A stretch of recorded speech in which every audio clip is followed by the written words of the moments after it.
Desde que empecé a estudiar dirección de cine sabía que quería relacionarme con el cine no solamente desde, entre comillas, el contenido y la forma, sino que quería de alguna manera tener un oficio técnico, y quizás el oficio de directora y director es un oficio que yo conocí muy de cerca, pues creciendo al lado de Víctor, mi papá, director de cine colombiano. Mi nombre es Mercedes Gaviria, soy directora de cine y sonidista. Yo quería tener como un saber técnico, ¿no? También había algo de toda esa precisión y toda esa rigurosidad de los oficios en el cine que me llamaban mucho la atención, y de alguna manera por un poco insistencia de un profesor de sonido que tuve, que murió, Daniel Mosquera, entré a trabajar en el departamento de sonido de la Universidad del Cine, y ahí aprendí mucho sobre postproducción, aprendí a relacionarme con el cine desde la postproducción de sonido, pero sobre todo también conocí a una gran comunidad, que es la comunidad de les sonidistas, que me enseñaron a ver todo como desde un lugar un poco más periférico, pues, o de alguna manera, no sé si tan consciente es eso, pero ser sonidista tiene que ver un poco con estar en una especie de anverso de la imagen, y en ese anverso se produce como una especie de inestabilidad o de algo que no se define tan bien, ¿no? Que es más penumbroso, y ahí me sentí cómoda, me sentía que había más posibilidades, que había laboralmente más posibilidades, que había también creativamente más posibilidades, y que de alguna manera, siendo como mi primer entrada laboral al cine, también iba a hacer que tuviera como mis procesos creativos y de producción desde otro lugar también, que yo siempre imaginé. Siempre quise trabajar y hacer mis proyectos como directora sin necesidad de atarme como unas consignas a veces más formales, en donde te exigen ciertos guiones o ciertas formalidades técnicas que en mis procesos creativos de alguna manera surgían como muy deformes y muy amorfos, quizás como para esas estructuras. Entonces creo que siempre fue como una especie de vaivén entre ser sonidista, conocer a otros directores y directoras, trabajar para otros, entender la metodología y los tiempos de creación de otros. Pues fue como un lugar de aprendizaje aún mayor que la Facultad de Cine. Vivo en Argentina hace 11 años. Vine a estudiar en el 2010 en la Universidad del Cine, estudié dirección de cine, y después creo que siempre he postergado mi vuelta a Colombia, y en esa postergación un poco infinita me he quedado, en donde construí una especie de frontera entre los dos países. De alguna manera uno explora siendo sonidista la materia sonora, y la materia sonora ha sido una materia que ha convocado a muchos expertos de otras áreas, ¿no? Como son los artistas sonoros, o como son, digamos, les músiques también, como que de alguna manera yo creía que estando en el sonido también podía estar como más allá del cine, ¿no? Y eso me gustaba, pues, o creo que lo fui descubriendo en el proceso, pero ahora más convencida que nunca de esa intertextualidad entre un montón de percepciones, ¿no? También, y sobre todo como de repente estar preguntándonos sobre la escucha, porque cada vez que hablamos de sonido hablamos de una escucha, y pensar en la escucha dentro del cine como herramienta portadora de un sentido también, portadora de una posición, ¿no? de un sentido crítico frente a esa imagen, pues me parecía fascinante, ¿no? Y como que siempre fue un lugar en donde vi que había una materia infinita de múltiples formas, y que yo iba a poder encontrar como mi lugar ahí más fácil, quizás. Acá tengo una sociedad con 2 amigos, Marcos Canosa y Lucas Larriera, dos sonidistas con los cuales trabajo día a día en la dirección de sonido de películas. He trabajado en películas como Las hijas del fuego de Albertina Carri, que es una película porno lésbica que hicimos ya hace unos años, que se estrenó en el Bafisi en el 2018 y que fue una película casi como de un segundo despertar, o que acompañó todo ese despertar de la mujer del animal, y que de alguna manera me hizo pensar mucho, y fue casi como una especie de punto de partida para el cierre o el final de Como el cielo después de llover. Entonces son películas que están dentro de mi kit de feminista, que son películas que me ayudan a pensar sobre cómo las mujeres podemos reconstruir el sentido, cómo podemos revertir esa idea de que las mujeres solamente hacemos parte de un sentido construido por otros, sino que nosotros somos también somos seres que deseamos, ¿no? No solamente hacemos parte de un imaginario de otro, de alguien que ha tenido siempre la voz, de alguien que ha imaginado un mundo para nosotros, que nos ha dicho cómo ser, que nos ha dicho cómo expresarnos o qué lugar ocupamos en la sociedad, cuáles son nuestros roles, cómo debemos cumplir esos roles, cuándo lo estamos haciendo bien y cuándo lo estamos haciendo mal, ¿no? Todas esas digamos, bajadas de línea que han sido parte de un relato o de una construcción de un lenguaje que ha sido por parte del género privilegiado, ¿no? o de los poderosos. Creo que esta película fue un poco para decir, bueno, nosotros también somos portadoras de sentido. Cada película es un organismo vivo y cada película tiene una manera de entrar a ese mundo sonoro, a ese paisaje sonoro. Yo soy muy partidaria de todo un grupo de sonidistas, artistas sonoros, músicos, músicas que justamente plantean, se debaten el tema de la escucha, y a partir de ahí trato de involucrarme con cada escucha de cada película, y cada película tiene como un lugar muy diferente donde se para, y por lo tanto lo que resuena en ella es muy diferente, ¿no?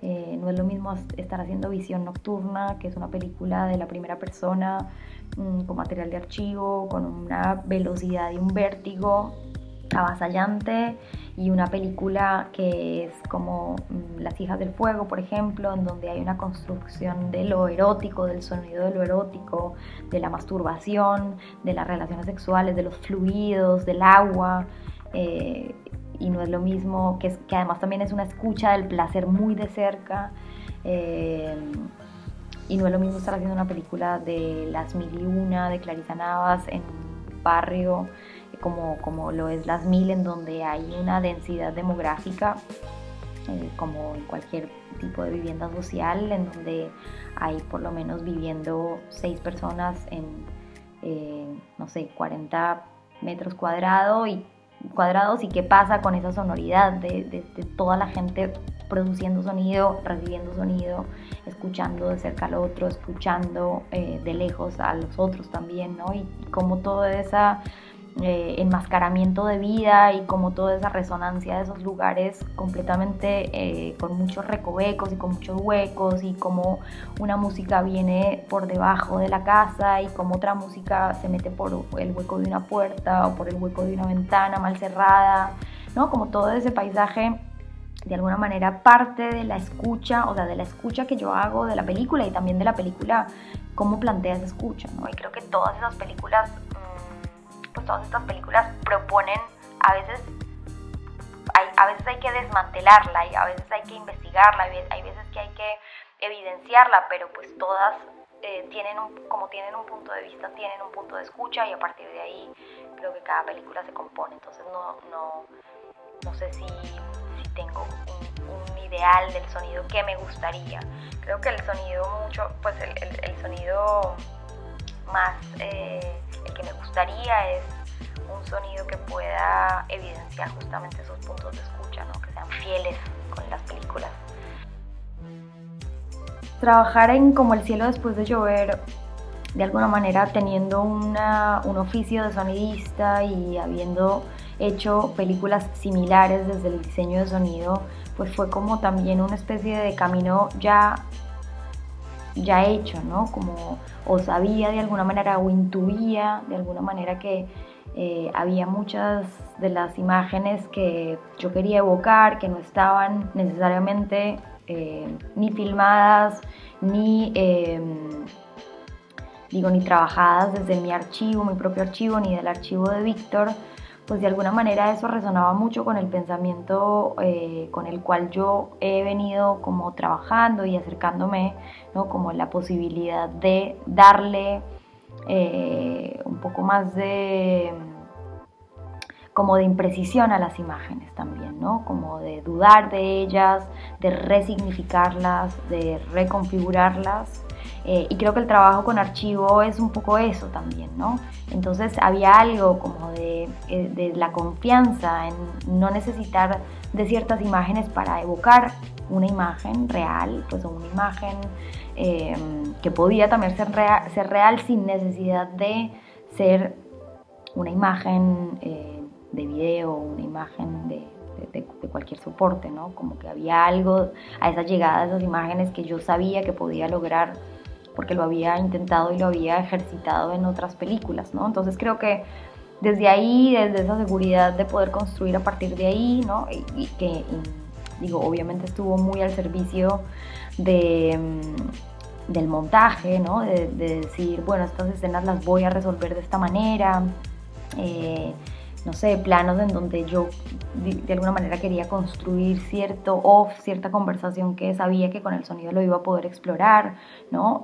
La posibilidad del doblaje, de la construcción de voces, del regrabar las voces, del ordenar también un poco el sonido de ese archivo y de cómo se ordena o sea, en la pluricidad de matices y en la pluricidad de materiales de ese archivo también, digamos que se posibilitaba como el estado de muchas voces posibles también, ¿no? Y eso me llevó a trabajar así concretamente en una película que estuviera siempre abierta a una imagen sonora, ¿no? De alguna manera era replegar y replegar y replegar y replegar por debajo de esas imágenes construidas en montaje, muchas veces como darle profundidad a ese relato. Digo, y también no solamente en postproducción, sino también desde la misma concepción de la película, ¿no?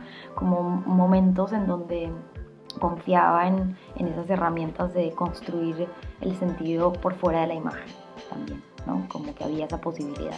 Hace poco escuchaba a Carolina Zanina hablando de Tu cruz en el cielo desierto, que justamente es como una manera creativa diferente, ¿no? Y es crear sobre lo vivo o de alguna manera hacer obras vivas, ¿no? Porque a medida que se va creando se está viviendo eso mismo y entonces sale algo como muy poderoso. En su momento ese ejercicio de creación yo lo viví como El cielo después de llover. Empecé a hacer la película muy cercana como al sentimiento que me había provocado hacerla. Y creo que me tomó tanto tiempo justamente por eso, porque era una película que necesitaba de un tipo de frío, necesitaba frío para poder ver lo crujiente, ¿no? de eso que se empezaba como a crear y a cocinar, y que a veces estar tan cerca solamente se producían como quemonazos y un poco como tironazos de dolor, ¿no? Que a veces no es tan fácil separarse, y sobre todo cuando trabajas desde la primera persona, porque la primera persona igual es una construcción de muchos estadios, de muchos momentos, de todas esas voces que lo conforman a uno. Creo que Víctor ha sido un gran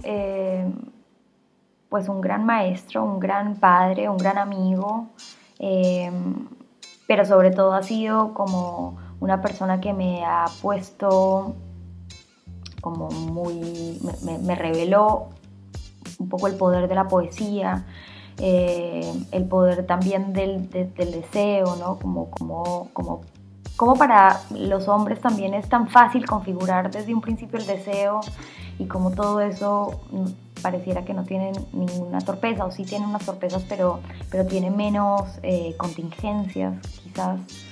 Y de alguna manera esa fue mi inspiración, ¿no? Para decir, bueno, yo como mujer tengo un deseo que de alguna manera me ayuda para la creación, que es un lugar al cual después voy como volviendo para configurar esos objetos creativos o eso que uno, digo, saca de uno dentro de una obra artística, ¿no? Dentro del propio trabajo. Creo que siempre estamos, les humanos estamos siempre haciendo obra con nuestra vida, y creo que un poco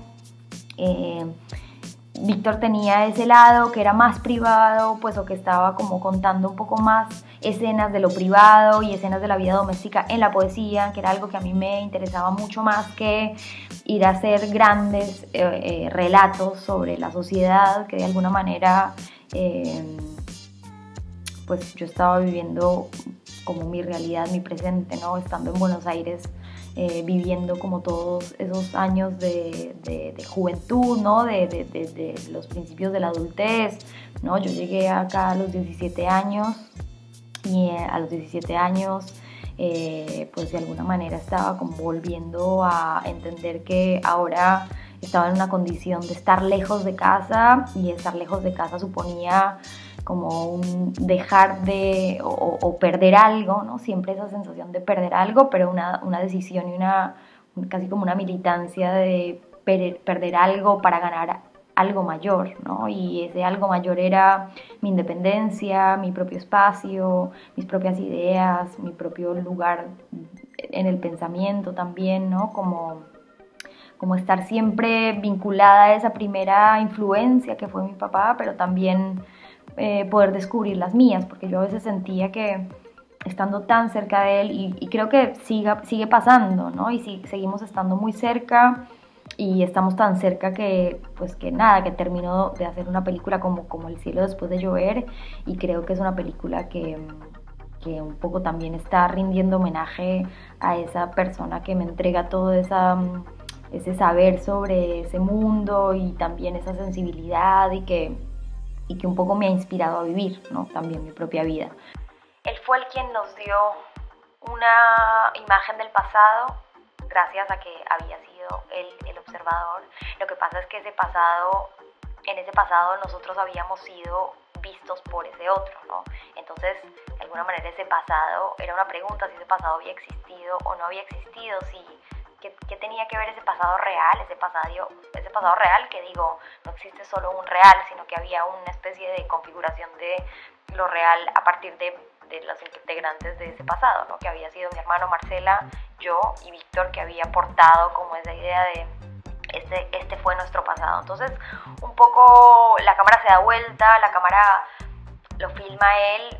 Creo que no fue una idea con la cual yo partí, sino que evidentemente la película me reveló esa forma, ¿no? De decir, bueno, ahora es él quien está dentro de los márgenes de este encuadre, y bueno, ¿qué pasa con eso, no? De alguna manera, ¿qué es lo que estoy retratando de él y por qué? Y creo que siempre la idea de retratarlo a él fue evidentemente poner la relación nuestra en un primer plano, ¿no? O sea, no filmando como alguien que mira algo externo, sino como alguien que filma el vínculo. Y de alguna manera la película era con todo el tiempo hacerme esas preguntas, ¿no? Esas preguntas de por qué estoy develando esta relación que expone a un otro y cómo me expone a mí, y entonces para qué nos estamos exponiendo, y también esa conciencia de la construcción cinematográfica, de la construcción del documental, a pesar de ese velo de verdad que cobija el documental, ¿no? y del que pareciera que no podemos salir,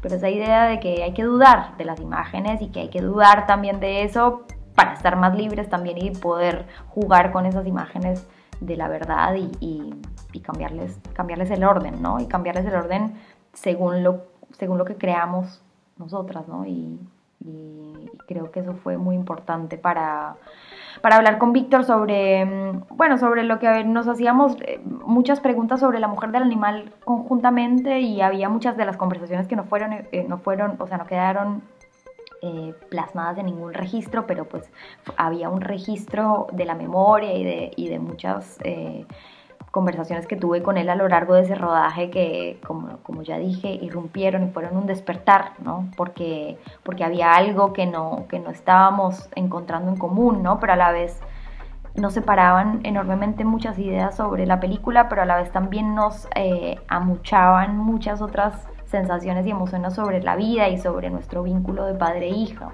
Entonces, creo que a mí me parecía, o sea, de alguna manera cuando se dio vuelta a la cámara y quien había quedado frente a la cámara era Víctor, era también como una manera como de excusarme para hablar también, ¿no? De excusarme para poder tener las conversaciones que yo quisiera y que no me dijera nada, porque de alguna manera la legitimidad de esa entrevista y de ordenar un poco el sentido y de actuar también, porque evidentemente poníamos una cámara y más allá de que estuviéramos en todo nuestro confort de la casa, había una sensación de ocupar un rol, ¿no? Y ese ocupar un rol era muy, muy divertido poder verlo, ¿no? Poder ver un poco todos esos hilos que nos hacen a todos jugadores de un rol social, un rol familiar, ¿no? Y entonces de repente cuestionar ese rol y decir, ¿por qué estoy diciendo lo que estoy diciendo?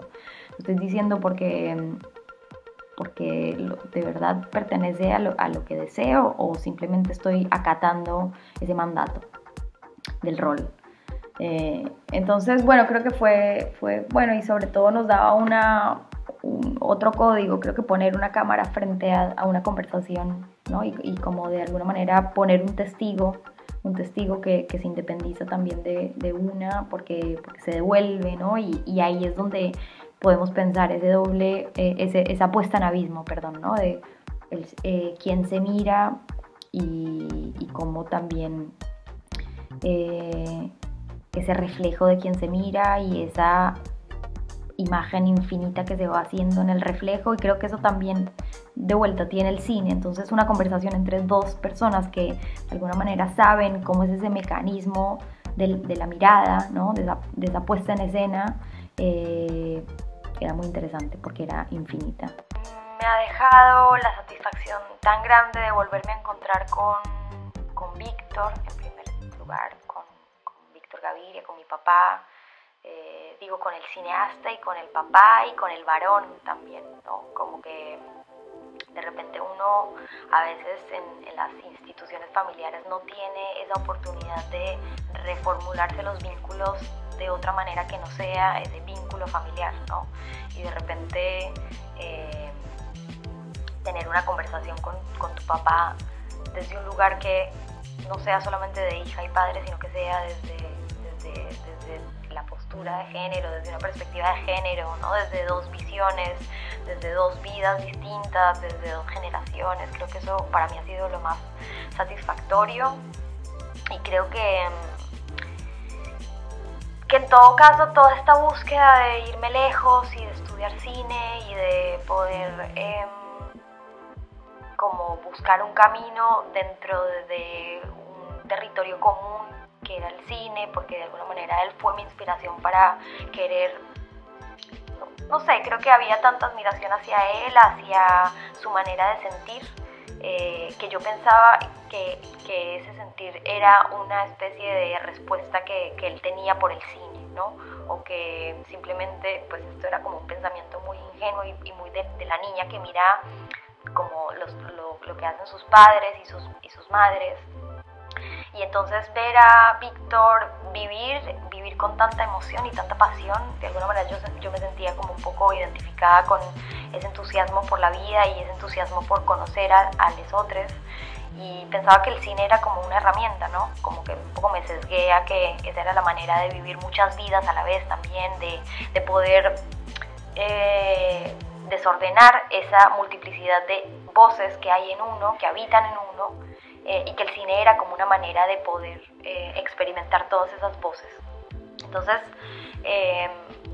Creo que esa satisfacción como de realmente encontrarme con él en ese territorio en donde evidentemente yo descubrí que la posibilidad de múltiples vidas era posible, pero ya desde mi propia concepción del cine, ¿no? Como que eso fue para mí, eso ha sido como la mejor satisfacción. Ahora estoy un poco más interesada en una búsqueda sobre el desvanecimiento de la memoria y el desvanecimiento de la memoria a partir de mi abuela materna. Pero no sé, un poco observándolo desde lejos, ¿no? A veces es necesario vivir y después acercarse a ese momento casi como si fuese una especie de archivo o de recuerdo. Creo que me salió un poco más fácil de esa manera. Me interesa mucho el desvanecimiento de la memoria, el recurso del olvido como recurso de supervivencia, pero también la paradoja que puede llegar a ser el olvido digamos, en un momento como el que estamos viviendo ahora en Colombia, ¿no? Como la resistencia al olvido. Entonces ahora estoy en un lugar más de distancia y de investigación.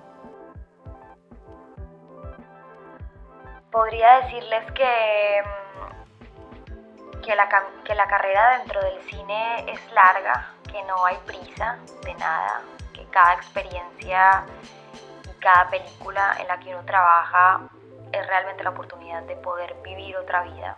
Creo que el feminismo es una manera de pensar y de estar como posicionada desde un lugar crítico frente a esas instituciones, frente a la industria, frente al, como decía, ¿no? Como una especie de tradición o a una especie de lenguaje que se ha instalado dentro de la cinematografía colombiana y latinoamericana también, ¿no? Yo creo que es un momento de transición, es un momento de comienzo, es un momento para quebrar el techo, es un momento de ciertas exigencias o ciertos silencios que se les pide del otro lado justamente para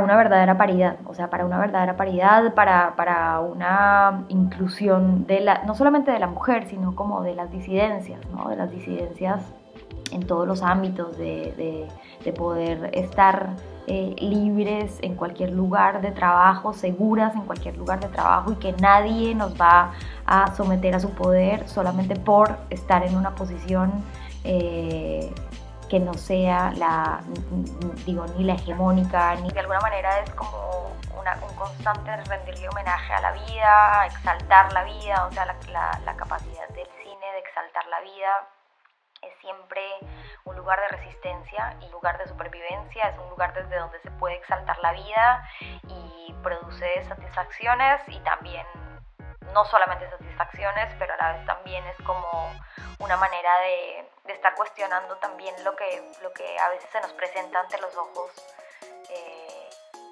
como sin ningún tipo de duda, ¿no? Y pareciera que eso que vemos es lo que tenemos que ver, pero a la vez hay un montón de subtextos y subcapas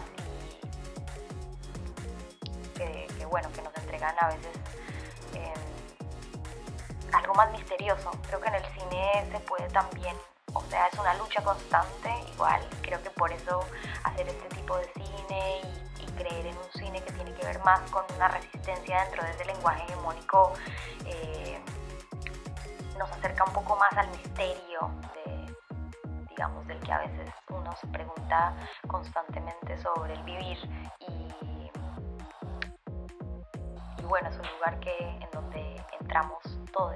De alguna manera hablar sobre una perspectiva de género en el cine es como hablar de esto, de que yo no tengo un arnés que me sirva para ir a hacer sonido directo y que siempre me tengo que anudar un montón de cuerdas como para que sea equilibrado el peso, para que me sirva, ¿no? Y hay que ver si los bolsos que hacen están diseñados para la fisionomía de la mujer, ¿no? Y de si tenemos senos o no tenemos senos y desde dónde partimos la fuerza y cuál es nuestro centro y cuál es nuestro eje y que quizás no tenemos tanto una fuerza muscular ni de la espalda, pero sí tenemos una fuerza como del vientre, ¿no? Entonces todas estas cosas de alguna manera o que dudan de vos siendo mujer para rodajes de mucha exigencia física, ¿no?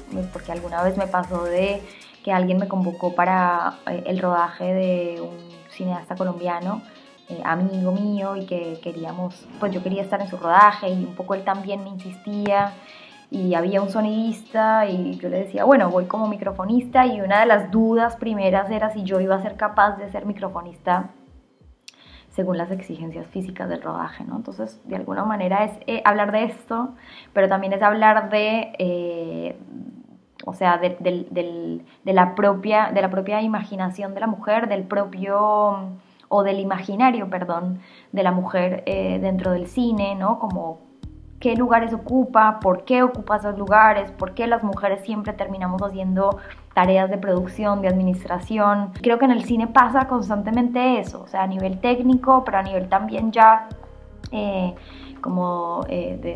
hacer las películas que estamos haciendo, de que nos programen o no nos programen en un festival.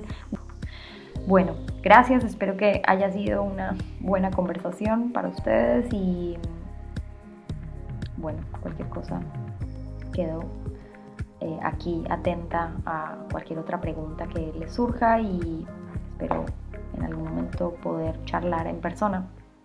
Chao.